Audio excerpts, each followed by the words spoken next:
बच्चों, let's read the question first. Complete the missing links. Mathematical expression of the growth of population is called. Mathematically जब हम लोग किसी भी population की ग्रोथ को ऑब्जर्व करते हैं या उसको मैथमेटिक्स के थ्रू एक्सप्रेस करते हैं कि वो कैसे करके ग्रो हुई है, तो उसको क्या बोला जाता है. यहाँ पे की कॉन्सेप्ट यूज किया जाएगा पॉपुलेशन ग्रोथ का.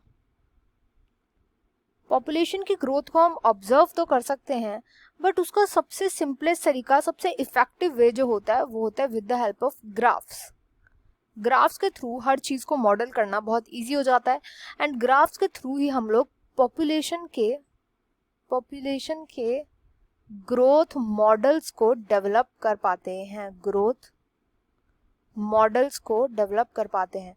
अब ये ग्रोथ मॉडल्स जो होते हैं इन्हीं के अंदर इंक्लूडेड होते हैं ग्रोथ कर्व्स. तो देखो, जब भी ग्राफ बनता है, तो ग्राफ जब भी बनता है तो उसके अंदर कोई कर्व बनेगा एंड वो कर्व बताता है कि किस टाइप की पॉपुलेशन में ग्रोथ आई है. अब ये ग्रोथ कर्व दो टाइप के होते हैं, तो लॉजिस्टिक होते हैं ग्रोथ कर्व्स या ग्रोथ मॉडल लॉजिस्टिक होते हैं. लॉजिस्टिक हमें तब देखने को मिलता है जब हमारा एस शेप का कर्व आता है, एस शेप्ड कर्व आता है एंड इसके अंदर ये ज़्यादा लॉजिकल होता है, ज़्यादातर नेचर में पाया जाता है एंड इसके अंदर जो रिसोर्सेज होते हैं वो लिमिटेड होते हैं.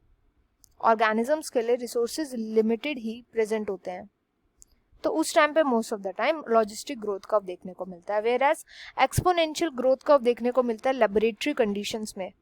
एक्सपोनेंशियल ग्रोथ कर्व देखने को मिल सकता है, इसमें जस्ट उल्टा होता है. यहाँ पे जे शेप्ड कर्व देखने को मिलता है, जे शेप्ड कर्व आता है.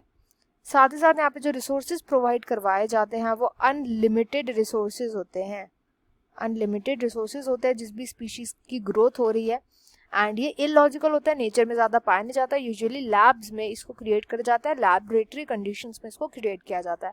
तो मैथमेटिकल एक्सप्रेशन, जब हम ग्रोथ ऑफ पॉपुलेशन, कोई भी पॉपुलेशन की जो ग्रोथ होती है वो यूजुअली ग्रोथ कब होती है, जब उसके अंदर या तो बर्थ रेट इंक्रीज हो जाता है, बर्थ ज़्यादा होने लगते हैं, या उसके अंदर इमिग्रेशन ज़्यादा होने लगता है, यानी इमिग्रेंट्स आने लगते हैं, इमिग्रेशन होने लगता है, तो एट्सेट्रा. ये सभी जो फैक्टर्स होते हैं, उसकी मेडिसिन में बहुत ज़्यादा एडवांस हो जाती है वो स्पीशीज़.